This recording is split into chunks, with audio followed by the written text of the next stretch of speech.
legally took 10 years to get there. I couldn't go. Okay. That's my value. I thought you would go there. Man, what is a value? Value is something that you hold to a high price or a high cost, something that is important to you and is not easily given away. So there are things on Mother Earth that you would not be afraid to reduce your values to facilitate the needs of your kids. Is that correct? To facilitate the needs of your kids, you said? Of your kids. Sure. Okay. There are people who will go through living hell for an outcome. Yeah. But let me tell you something, folks. Hold on. No, I haven't changed. Just give me a moment here. When you have I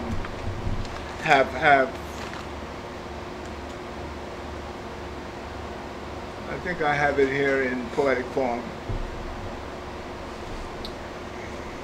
Come to me. When you have things that will reduce you in any form or fashion, you're willing to take a risk. That says an awful lot about you. Says an awful lot of things. Some of us trade off, even now, things that will hurt us and in time our kids. For instance, those people who, and forgive me if I'm offending anybody, but let's say a man feels that he needs a little alcohol in his system, or that mother needs a little night out on the town, and she reduces herself for that moment. Or a child on the court may reduce herself just to get some attention. Values are those things that are intrinsically important, very deep-seated and very important. But the bottom line is you cannot sell yourself to anyone, to any situation. I had a teacher actually tell me, he said, Mr. Tucker, for $1 million, I'll do anything you want. And that shocked me, because I didn't expect it from her. And she wasn't quiet about it. She said before my class. I said, wow. Let's find out what is very important and treasure that value. That thing that's of ultimate importance. Like you said, there are some things you will not do come hell or high water, right? Yeah. Right? Yeah. On the other hand, your body was ready to, you know. No, but he was ready to improvise it in order to still get it. He still wasn't with his lips, gonna put his lips on his feet. All I want you to understand, we got to be careful about what is truly important.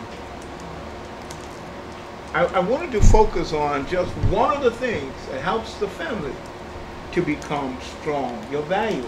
Family values are terribly important. My daughter will tell you, there are some things, it's no across the board. You may choose to do it, but still no across the board. What I'm saying to her, there are things in life that are very, very, very important, and the family just happens to be one of them.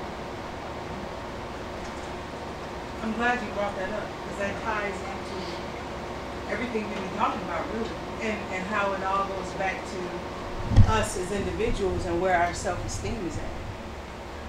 So you got values that you may not have even realized that you had within you until he presented you with an opportunity, and you was like, no, I'm not. Not only did you not want to kiss anybody's feet, but you wasn't trying to have your feet kissed. So that said something about who George really is. And I hope you're really starting to get that as we're working on building character, that you're really starting to see who you are and what's really in there, versus maybe what you've been told, or kind of like, you know, how you see yourself through the filter of your peers. You know, there's a saying, pick out your top 5 friends and you're looking at your future. So I'm hoping that you all have at least 5 people that you can name that you feel like is somebody that you can look up to, versus all of you all sitting in the same pot stewing that doesn't help. Because you're really not encouraging each other to go anywhere. Y'all just all gonna sit there, and I can give you an example. I just saw a group of kids walking down the street, pants hanging, I'm not even talking about sagging, but to the point that they're down below your cheeks, you walking around with your shirt off. That to me is the look of a modern day slave. Not trying to be funny. Only thing missing is the shackles. And it's not anything that anybody is doing to you, it's them doing it to yourself. That's the mentality I'm trying to get our young people to come out of. And really focus in on how you presenting yourself. The image that you're putting off.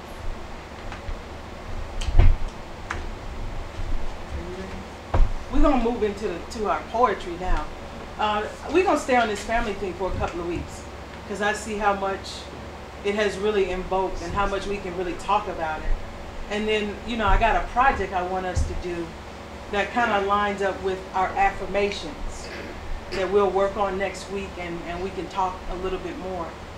But there's a poem that Mo does that really would have fit real good within our theme last week, and since he wasn't here, I've impressed upon him to do it. Because he knows we don't do a project together. He got to do it at least once for me. And then he has another one about family. And then we all going to write today a poem about family. And then I had you on here too. I know you saw your name. If you have a poem that you want to. Okay. So what we do a piggyback. I go first, you go middle, then I end on my testimony. And I wish sure. It's easy.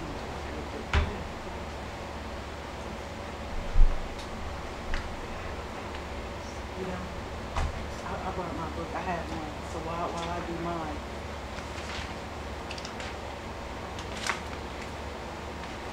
Okay, y'all gonna give me some love? Let's do that. Feed me your energy, I'll feed it back. Feed me your energy, I'll feed it back. Feed me your energy, I'll feed it back. Feed back. Family, the foundation of everything on earth. From the downtrodden slave working next to your ancestors in those cotton picket days. Family used to be the neighborhood. If you got in trouble 2 blocks away from home, you were subject to a spanking, a whooping, a beating, one to the backside or whatever you called it, but you were subject to get one from several neighbors all the way home. And when you got there, you might get another one. On the other hand, it was those same neighbors that would clothe you, feed you, and treat you like one of their own. Family used to be traditional. It was a tradition to sit down to the table as a family for a meal. No television, no iPod, no cell phone, not even so much as a transistor radio. Just the fellowship of family, good food, and conversation of everybody's day. Those were the moments that held the foundation of family together. Family used to be the backbone of society. There was nothing that wasn't first birthed from the unified essence of family. Today we have single parents, fatherless families, motherless families, baby mamas, baby daddies, and daddies' babies raising today's shattered family frame. What happened to the fallen leaves off of our family tree? What happened to the branches that should have stood the test of time? What happened to the values, morals, and belief system that helped our ancestors to survive? What happened to the family?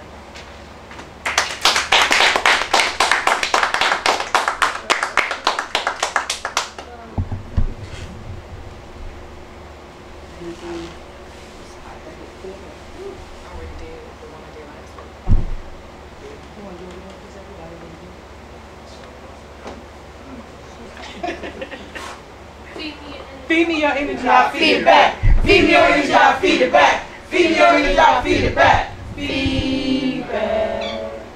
Suffocation is all I feel at this very moment.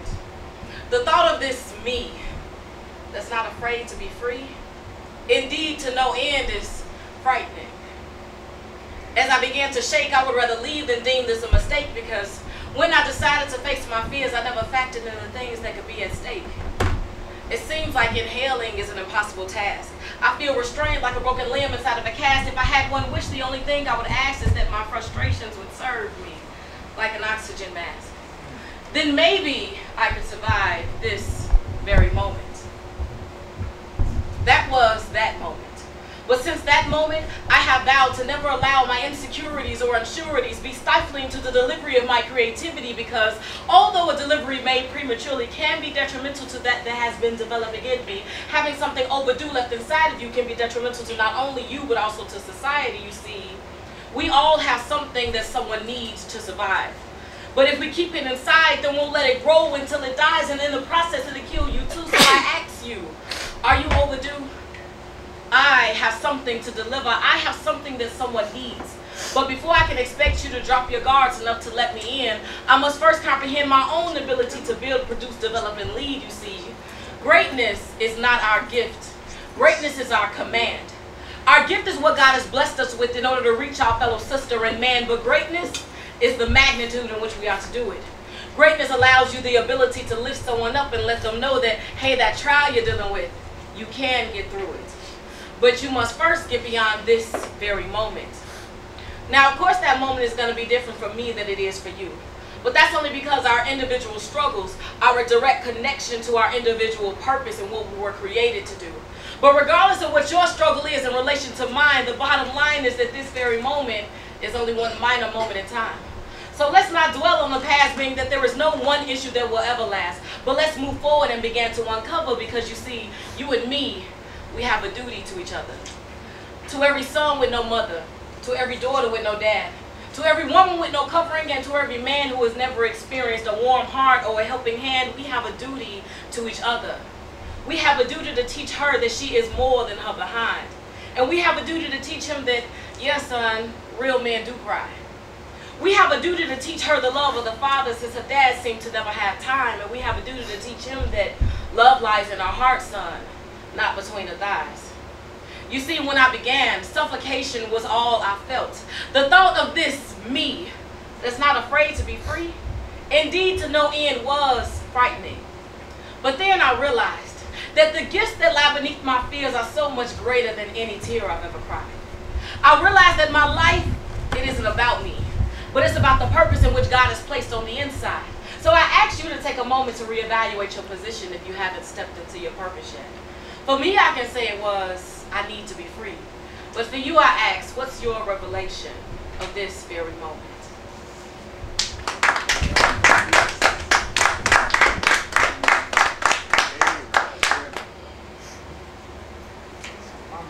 Fancy first.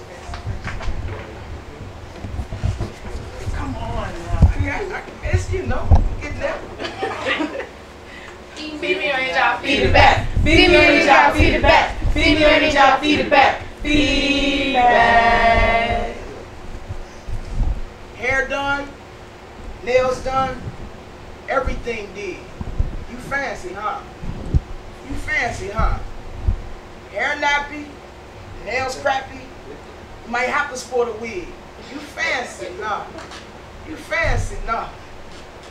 So you have the power to sweeten a rotten apple to the core. Bring the entire love boat to the shore. See, what you got is the key to unlock heaven's doors, and you're more than just a norm, because you can calm a storm and bring sunshine before it pours. Because the sight of you can make the wind stand still. And the slightest touch from your hands lands chills. And see, simple words don't deserve to be used to explain how it feels. But it'll take a chemist a million years and a million ideas to come up with the chemistry we build. And boy, you bring the joy only an angel could bring. And the harmony you make on your mass choir could sing. Because you were born beautiful from the beginning of life to the end, and all in between. You got brothers dreaming while working, and got brothers working for dreams. But it seems, maybe you never heard this before. But baby, you're simply beautiful, sister, and so much more. See, you got a beauty that can be seen with eyes closed. A sense of vision being froze. How beautiful are your beauty? It can be seen with eyes closed. A sense of vision being froze. Your beauty can be cut off from the world and still be exposed. Because maybe you never heard this before. But you're simply beautiful, sister, and so much more. See, your beauty got me feeling hot, and I want to sweat you like Keith. And I have no idea how deep your love is, but I know your beauty, sister, has to be more than skin deep. So I take x-rays of your bones, plan your DNA, and taste your blood cells. Because I know it has to be worth more than the money from a million drug sales. So what I do, I know they say money makes the world go round. So I'll put your beauty in a bottle, charge for every swallow, get on the corner and hustle it by the pound. Now how does that sound for starters? You got baby daddies wanting to become fathers. Brothers that hardly woke want to work harder. Take you away from the world, girl, and witness an effect like the Pearl Harbor. So why bother waking up to makeup or spending your money on fancy clothes? See, sister, you were born to be beautiful. And your beautiful body overflows. Not from what goes on the outside, but what starts on the inside. So don't let nobody tell you and try to kick down your pride. You have to fasten your seatbelt and enjoy God's ride. Because you were blessed to be beautiful, sister. On the outside. On the inside. But you got to first love yourself. Don't take nothing from no one else. Build you up. Don't let what the world tell you is fancy, girl. Because you fancy regardless what you hear from the world. No hair done. No makeup. No nails did. Weave on, braids on, even a wig. You're still fancy, girl. You're still fancy, sisters. I got to This is a flip script. This is totally different levels.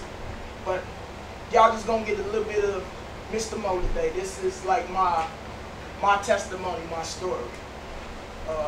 So just walk with me, all right? See, my mama, she couldn't do it all. I say my mama, see, she couldn't do it all. So the doctors and nurses had to help her when I was being born. After several pushes and a few wiggles in that rope that had us attached had been torn. See, I was hit and spanked with life. My body was covered in blood. See, I was crying way before I had any idea of what real pain was. Or was this a way of letting me know what life's to be? So you got your angels, you got your demons. In the middle of both of them, there was me. And my first were already, they both tugged endlessly. I had been taught my ABCs and my 1, 2, 3s because I had just turned 3. And what was instilled in me then, hopefully would show through me later.